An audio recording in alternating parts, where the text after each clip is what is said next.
Hello guys, and today we have here another very interesting video. We have here Qliphorts. Yes, Qliphorts again. Not much change from the last deck profile I did, but the thing I do want to point out is Qliphorts, they're going to be that weird deck. They're going to be tier 2, just like Lightsworns are always tier 2, because I mean, if you summon JD, blow up the field, and then summon 2 more, that's game, no matter what deck you're facing.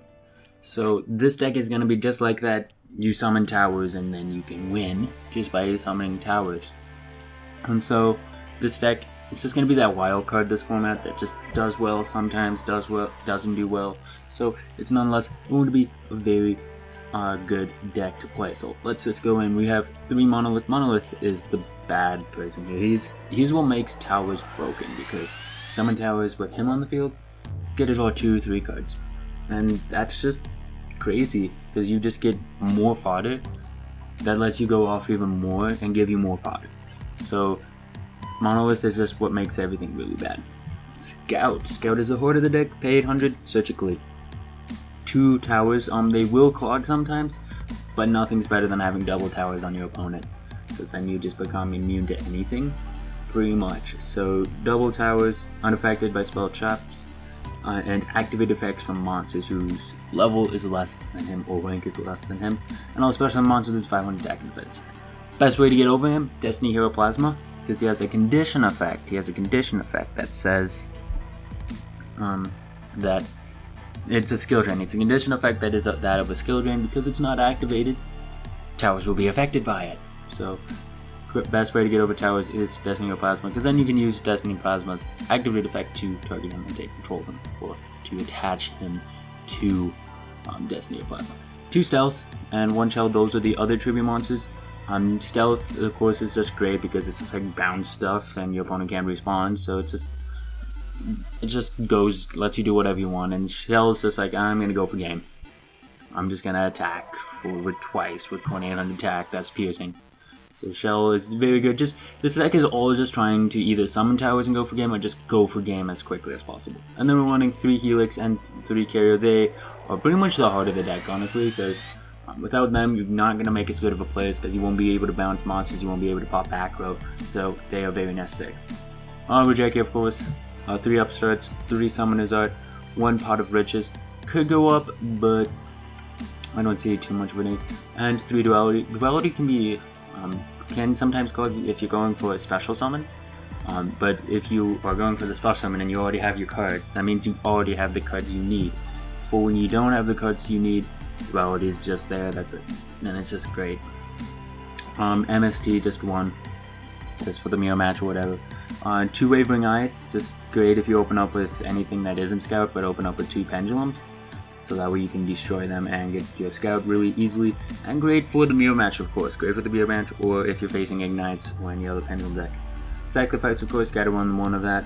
And then we're running for traps, Torrential, Vanity's Emptiness, and Skill Drain. 2 Floodgates, 2 limited Floodgates, and then of course we're running the Loser Turn, which is just great because it just makes it so that way you're going to win. If you have towers on Loser Turn, you win, because your opponent isn't going to be able to get over towers and deal with Loser Turn probably. And then of course Soul Turnover. Soul Turnover, I really like this card, because while it will prevent you from special summoning if you activate it during your turn, which combos well with Duality, just drawing the 2 cards and then getting a Helix or Carrier effect is really nice, and if you have Sacrifice, get a Search, so it's just good in general. Just really great in general to have. And that is pretty much it. I mean, as far as playing the deck goes, I mean, there's no need for an extra deck. Like, it's just generic rank 4s, generic rank 6s, generic rank 7s, and 8s, and apparently 5s, if you feel like doing that. And I mean, you're not gonna be able to XZ summon all that often. Like, the best time you can XZ summon is if you can bounce Scout back with a Stealth, which is a combo that's really good. And besides that, I just don't feel like XZs are really worth even having. Like, it just makes the deck way more expensive, so I don't even see the point putting them in the deck profile. But the deck, really great. I mean, towers is stupid, don't get me wrong, but the deck is, like, if it wants to win, it's going to have to do this, because like even stealth plays can be really annoying, but they might not be enough, because like Loser Turn is what really helps out with your plays, because it's like you bounce back Trishula, they can summon him, but then you have Loser turnout. So, but if you don't have your Loser turnout, or they have Lance, or they have MST, it can suck. And so that would be it. Another card that wouldn't be bad to maybe tech, maybe set of 2 towers to run this card, the Wicked Avatar. I've been saying to run this card since Qlis came out. Tribute 3 monsters.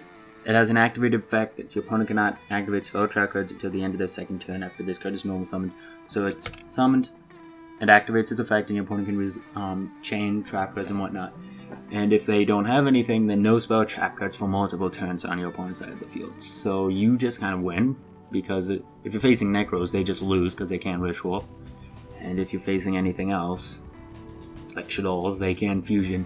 So the Wicked Avatar just shuts down your opponent, and you don't have to worry about back row, so you can do whatever you want.